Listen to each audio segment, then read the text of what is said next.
bumper traffic on your way to the office, staring at an endless sea of red taillights, and you just kind of wonder, what does my frustrating daily commute have to do with massive global events? I know it sounds crazy, but it turns out your morning drive is directly connected to international geopolitics, shifting labor laws, and even the price of the gold jewelry you might buy for an upcoming wedding. Well, to understand why, we've got to look at the stakes here. Recently, crude oil prices hit a 52-week high of a staggering $126 a barrel. This is largely because of the escalating crisis in West Asia and a persistent deadlock in the Strait of Hormuz. And since global oil is bought and sold in US dollars, when prices spike like this, it sends absolute shockwaves through economies that rely heavily on imported fuel. They literally have to bleed the precious foreign exchange reserves just to keep the lights on and the cars running. All right, let's dive right into this explainer. Today, we're going to map out this fascinating, almost invisible domino effect between geopolitics, government policy, and our daily habits. We'll explore how an international oil shock thousands of miles away ripples all the way down to whether you work from your living room sofa tomorrow and whether you decide to buy gold for the next big festival. Here's the roadmap for today. We're going to cover the 7 appeals, the push for remote work, the legal reality of WFH, India's gold obsession, the gold bond backfire, and finally, personal choice versus national impact. Okay, Section 1. The 7 appeals. This is all about a push for economic self-reliance. The catalyst for all of this is actually pretty straightforward.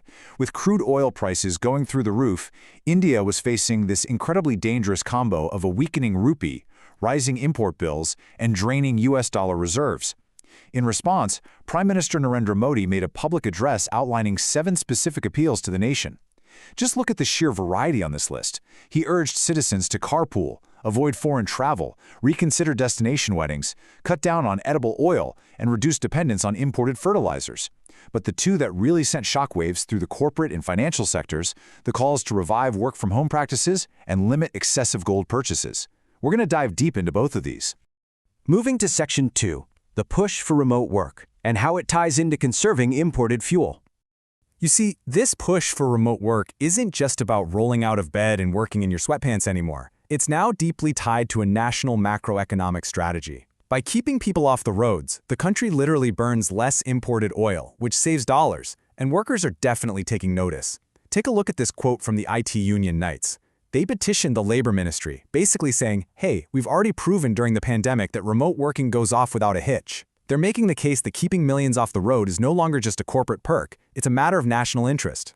But if we look back, the government's allowances for working from home have kind of fluctuated wildly. From this timeline, you can see the Department of Commerce offered WFH flexibility for special economic zones back in 2022, eventually allowing up to 100% of employees to work remotely just by letting them know. But crucially, that specific allowance had a hard expiration date of December 31st, 2023. Which brings us to a really massive roadblock. And that brings us to Section 3, the legal reality of WFH, basically advisory versus mandate. So, you might be wondering, if the Prime Minister is publicly encouraging it, why are unions begging for a government mandate? Well, because right now, the appeal is exactly that, just an advisory. It carries 0 legal weight. During COVID, WFH was legally enforced through heavy-hitting emergency powers like the Disaster Management Act. Today, those binding mandates are completely gone. We're back to being governed by state-level Shops and Establishments Acts. So, under current labor laws, unless remote work is explicitly written into your contract, employers retain total managerial authority to demand you show up at the office. Without a new law, the employer legally holds all the cards. All right, let's pivot to Section 4, India's gold obsession, and why it's a massive dollar drain. Let's talk about that second major appeal, reducing gold purchases. Just like oil, India imports a massive share of its physical gold. And yep, it pays for it in US dollars. Every time citizens buy gold, dollars leave the country. And this creates a truly fascinating tension. For the government, during an oil shock, importing physical gold is essentially a luxury dollar leak that strains the whole economy.